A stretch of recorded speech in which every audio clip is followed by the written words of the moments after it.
It says, Zoom is preparing live stream webinar. Isn't this so cool? Yes. Setting up your webinar for Facebook Live, redirecting. And here we are. Hi, everybody. This is Mary Agnes Antonopoulos. I am on Dr. Tom's team. So if you can set up your webinar for Facebook Live, redirecting. All right, I'm going to take myself off camera. And Dr. Tom is here with an awesome guest. I'm going to let him tell you about it. Hi, everybody. This is Mary Agnes Antonopoulos. I am... Okay. Dr. Tom?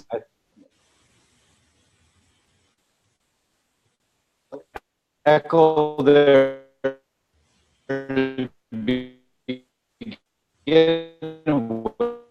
but you know, there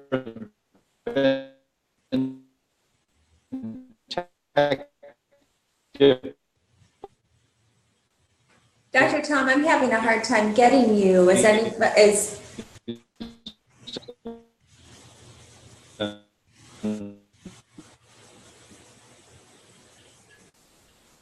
Most of these Facebook Lives.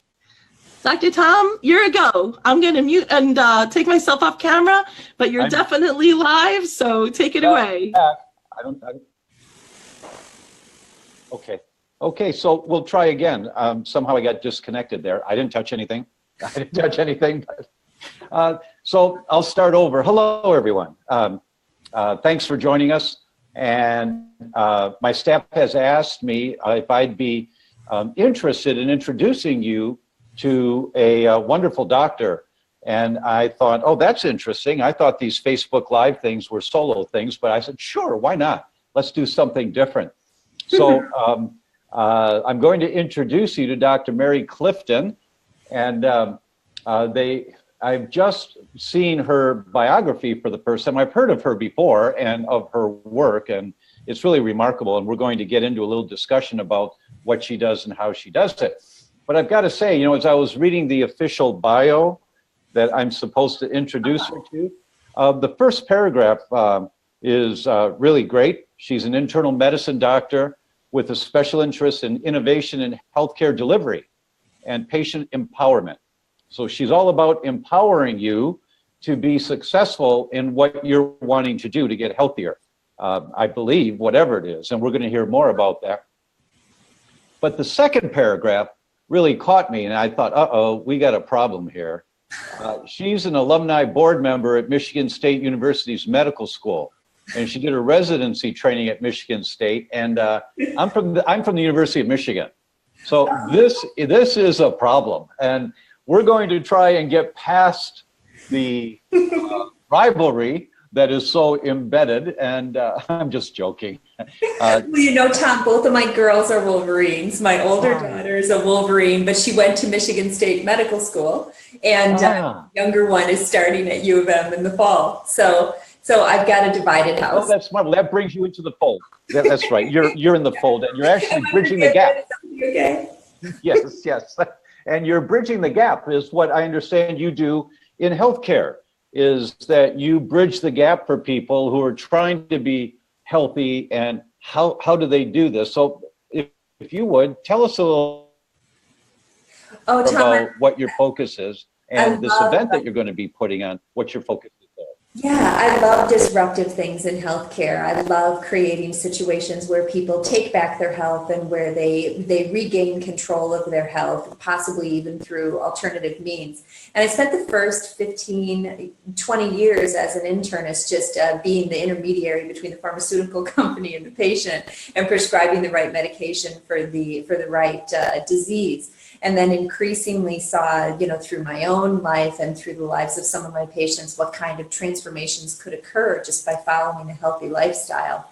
So more and more I've transitioned to imparting that on my patients. So I still love the Western model for situations where you need a doctor, when you break your leg or when you have an appendicitis. But so many of the diseases that we just treat with one pill on top of another, patients can totally treat very much on their own and take back their health and be in control instead of having to come and see me every 3 months. You know, that's really remarkable, because when I heard that you were an internist, I thought, really? Really? And she's into complementary and functional and alternative medicine. Really? That's remarkable, because as you introduce yourself, I've always thought of internists as the intermediary between the patient with symptoms and the pharmaceutical industry. And Absolutely. my personal experience has been that internists sometimes are the most, they're the ones sitting in the room like this. Yeah. When I'm on stage talking about some alternative, well, actually, it's not alternative, it's healthcare.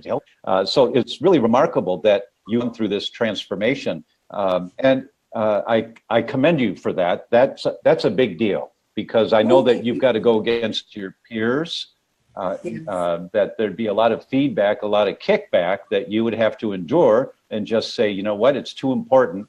This is really healthcare, and I'm going to do healthcare. So high five to you. High five. I remember standing next to Hans Deal probably 8 years ago now, 10 years ago, and Hans Deal, what a pioneer. And he said, you know, you realize if you start to think this way and you start to talk this way, you're gonna be shunned by your peers. It's going to change your relationships in your community. He said, you realize what you're about to give up. And but it's just too big to not. It's too important not, because the healthcare and people's own personal health and satisfaction with their life and their vitality is what's at stake. So we really do have to push it forward, despite any kind of personal, negative outcomes we might experience. You bet. And I want everyone to know that we're not trashing pharmaceuticals, that there is a place. I mean, if you need a drug, you take the drug. But you also then ask, why do I need this, and what can I do to reduce the need? I think that's a rational approach to dealing with our healthcare system today. Absolutely. I don't think everybody can get off every single medication with diet and lifestyle. And dramatic modifications, but some pharmaceuticals, they're powerful, and many of them are derived from plants and natural derivations, and they're valuable for people. So we still have, if you can't entirely get off your blood pressure pills despite eating perfectly and exercising regularly, you don't have to beat yourself up about that either. Everybody. Right, exactly. But you should be able to reduce the amount of blood pressure medication you need when you address the lifestyle. But if you still have some medication for a while, maybe it's going to take a year. Maybe it's going to take 2 years before you're able to wean down even more. You just stay in the ball game. So tell me about your approach with patients, and how do you empower them to begin some of these principles? Well, it was about 8 or 9 years ago myself that I got diagnosed with prediabetes and high cholesterol at a routine doctor appointment. And I went home and read about diet and lifestyle, and it appeared that out of all of those things, the diet is the heavy hitter.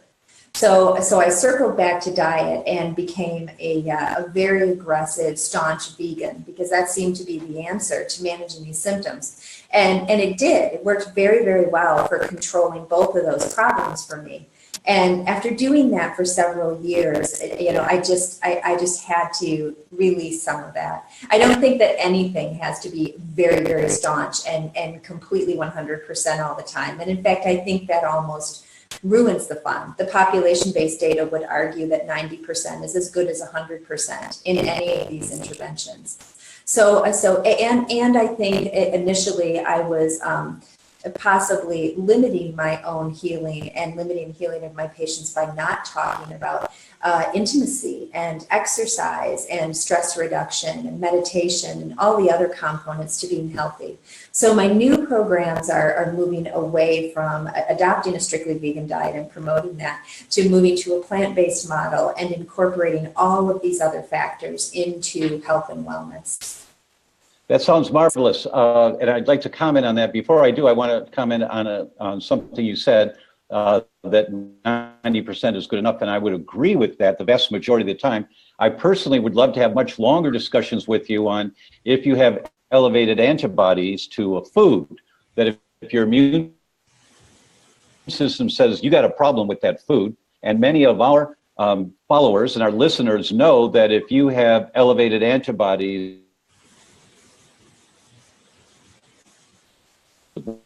wheat, they may cross-react, and you may have elevated antibodies to your own tissue, initiating an autoimmune mechanism. And when they eliminate their exposure to the wheat or dairy, whatever the immune system says, 3 to 6 months later, the antibody load to the thyroid or to your myelin basic protein or cerebellum has gone down to normal range for many of these people. But if you only do 90%, you don't get that result. That you have to clean it up completely to shut down the protective mechanism of the immune system. So that's the one case where I would have long discussions with you about that one. But in all other aspects, I would be in your camp on that, Dr. O'Brien. Absolutely. I mean, when you're thinking about, a celiac patient, you really do have to be 100%. People have to remove that inflammation, and then that allows the gut lining to heal and prevents this sort of leaky gut and the crossover of partially digested proteins that leads to all these autoimmune phenomena, not only the thyroid, but a lot of arthritis and certainly very clear distinctive relationships with rheumatoid arthritis. You know, there's definite value. And in some patients, restriction of other food products that they have an allergy to. It's not just specific to gluten. There's all kinds of other reactions that people get. So I agree with you, Tom. And sometimes it has to be 100%. Yes.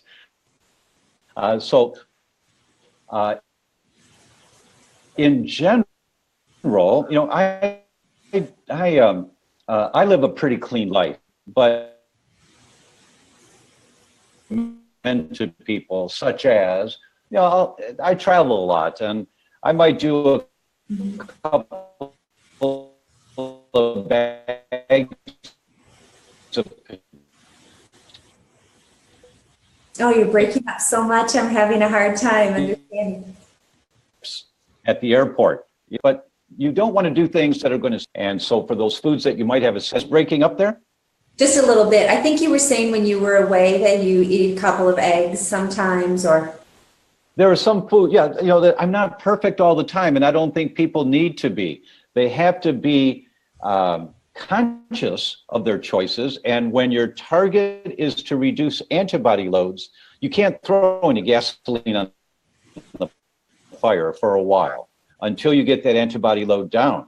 And then you can try the food, wait 3 months, and recheck to see if the antibody load went back up. And if it did, then you know you can't have that food, and that one's a permanent. So there's some way. I just want to make sure our audience is not getting the wrong impression that it's okay all of the time to be 90% in there. But most of the time, I'm with you 100%.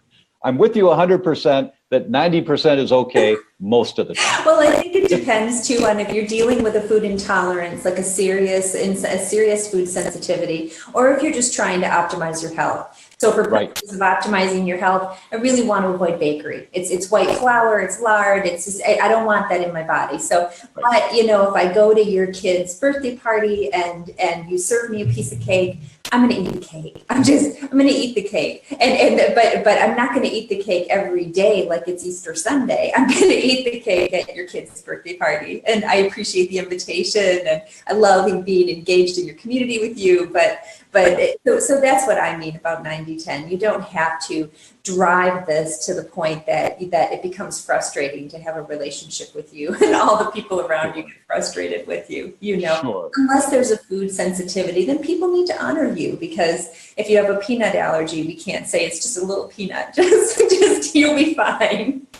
That's exactly right. And, you know, I think about, in my own case, my Christmas cookie story, that after I had given up sugar and I wasn't going to eat sweets anymore, and I was cleaning up my act, every time I go back home to my parents' home, my mother would make her assortment of Christmas cookies. Oh, so good. I'd say, I'm not going to have any. And then, of course, within a couple of days, well, you know, they just smell so good, and I'll have one. And I never had just one. And then I'd go home, you know, I'd take the family back to Chicago, and I'd feel terrible for a couple of days. And then the next year, I'm not going to have any cookies. And then I'd do it again. And it took me 8 years. It took me 8 years to stop eating Christmas cookies. Yeah. So we all have those types of challenges. and it's fine. You just want to do your best and not beat yourself up about it.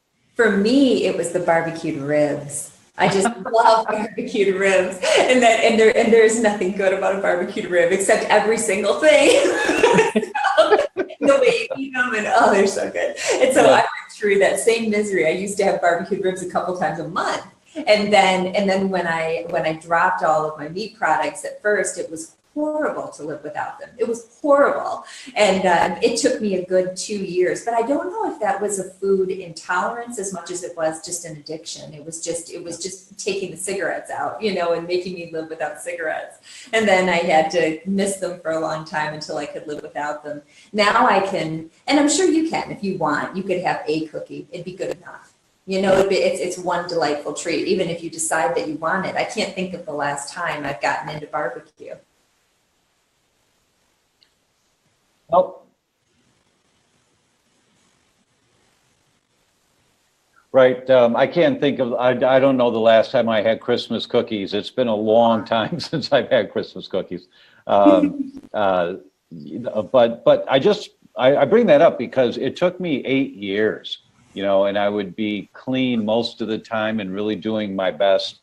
And then I fall down again, and then and what you do in those situations, you pick yourself up and you say, you know what, I'm doing my best, and you just move on to do it again. So tell me a little more, if you would, please, about your summit and the emphasis on your summit, and who is it that you're wanting to talk to? Yeah, Tom, thank you so much for drawing that back, because I was just about to launch into another food story. But can I tell you, for a long time, people would ask me, well, what are you going to do about Thanksgiving? Or what are you going to do about Christmas? And it's so funny. My whole being is defined by one day of the year. Like really, what happens if I do anything on Thanksgiving? It's not really relevant to the other 364 days. It's just it's this tiny bubble. So you're right about giving yourself a little break. But my summit launches June 8th. And it's just fantastic. I've got thought leaders from all kinds of interesting communities, and everybody's going to be talking about how to help you reset.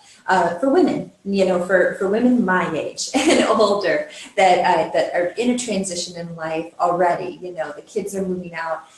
There's a little more time to spend on your career. There's some time to spend on intimacy. So my programs are focused on helping you feel fantastic, but also helping you to engage in your life's mission and really clarify that mission so that you can move forward with all the energy you've got with your great new lifestyle. Well,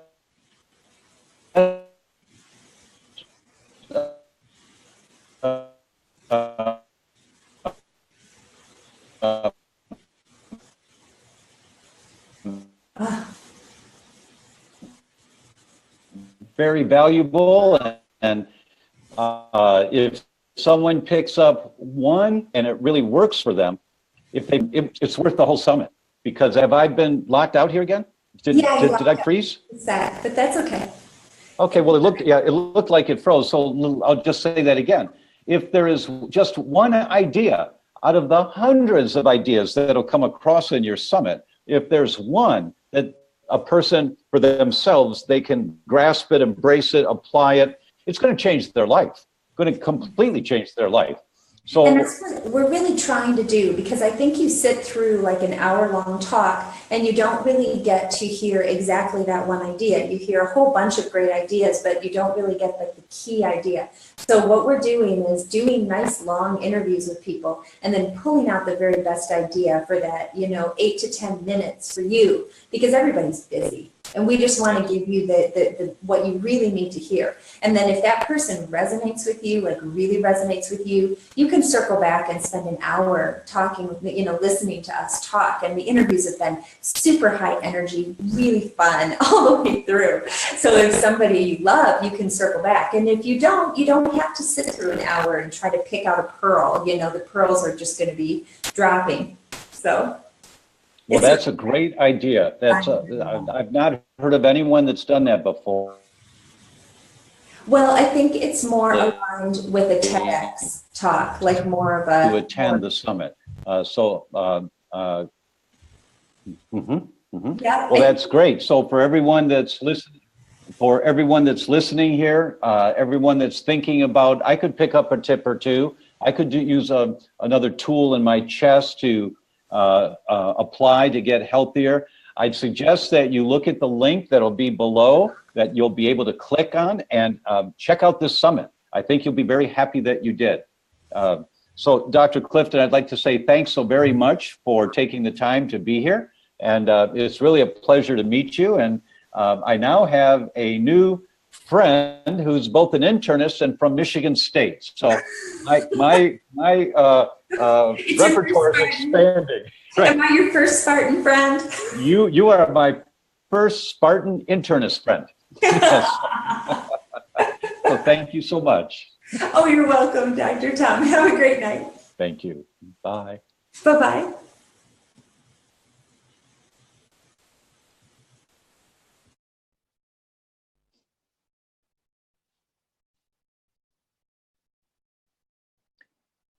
MA, are you there?